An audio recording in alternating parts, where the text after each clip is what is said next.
తెలంగాణ ఖజానాలో డబ్బులు లేవని రుణమాఫీ అమలు సాధ్యం కాదని నిజామాబాద్ ఎంపీ ధర్మపురి అరవింద్ అన్నారు. రైతాంగ సమస్యలపై నిజామాబాద్ ధర్నా చౌక్లో నిర్వహించిన సత్యాగ్రహ దీక్షలో ఆయన పాల్గొన్నారు. కాంగ్రెస్ ప్రభుత్వం 2 లక్షల రుణమాఫీ అమలు చేస్తామని చెప్పి కమిషన్ పేరిట తప్పించుకుంటోందని ఆరోపించారు. కాంగ్రెస్ హయాంలో రైతులకు భరోసా లేదని, మద్దతు ధరపై 500 బోనస్ ఇవ్వడం లేదని విమర్శించారు. రైతులు పంట నష్టపోయి నెల రోజులు గడిచినా పరిహారం ఇవ్వలేదని మండిపడ్డారు అరవింద్. నీవు చేసిన దొంగ వాగ్దానం ఏంటి? రైతుల అకౌంట్లలోకి ఎకరానికి రూపాయలు 15,000 చొప్పున తక్షణమే మళ్ళీ ఇప్పుడు ఆ రైతు బంధుకు పేరేదో పెట్టిండ్రు. ఏంటది? రైతు భరోసా అని పెట్టి 10,000 అది 15,000 చేస్తా అన్నారు. చేస్తా అన్నారు కదా, అది 10,000 ఇచ్చుడే దిక్కులేదు. ఫస్ట్ ఇన్స్టాల్మెంట్లే పడలే. వీళ్ళు నేను చెప్తున్న రైతు సోదరులు ఉన్నారు, కాంగ్రెస్ పార్టీ మీకు 15,000 ఇయ్యదు, ఇంతకుముందు వస్తున్న 10,000 కూడా సరిగ్గా ఇయ్యదు.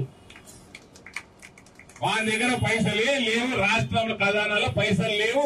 ఉన్నా కూడా పొంగులేటి శ్రీనివాస్ రెడ్డికి కాంట్రాక్ట్ పైసలు ఇస్తాడు, కోమటిరెడ్డి వెంకటరెడ్డికి 100 కోట్ల ఆయన కాంట్రాక్ట్ కంపెనీకి ఇస్తాడు. కానీ మనకు ఎలక్షన్లలో 100 కోట్లు ఖర్చు పెట్టిన కాంగ్రెస్ నాయకులకి బిల్లులు చెల్లిస్తారు, కానీ రైతుకు మాత్రం రైతు బంధు ఇయ్యడు. ఇంకోటి 2 లక్షల రూపాయల రుణమాఫీ. ఏమేనన్నా డిసెంబర్ 9కి ప్రమాణ స్వీకారం చేస్తున్న నేను రాగానే 500 రూపాయలు బోనస్ ఇచ్చి వరి కొంటా అన్నాడు. డిసెంబర్ 9కి వేయలే, 4 రోజులు ముందే వేసిండు.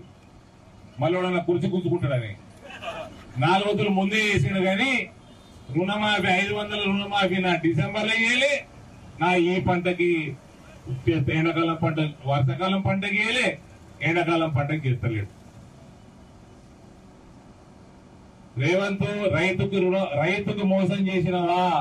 నీ కుర్చీకి గ్యారెంటీ లేదు చెప్తున్నా. రైతు పొట్టగొడుతున్నావు, నువ్వు రైతు పొట్టగొడుతున్నావు.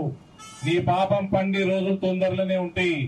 రాజ్యాంగంలో 5 ఏళ్ళు ఉన్నది, కానీ రైతు రాసిన రాజ్యాంగంలో 5 నెలలు కూడా ఉండవు చెప్తున్నా నేను. రైతు పొట్టగొట్టకు. నీవు చేసిన దొంగ వాగ్దానం ఏంటి? రైతుల అకౌంట్లలోకి ఎకరానికి రూపాయలు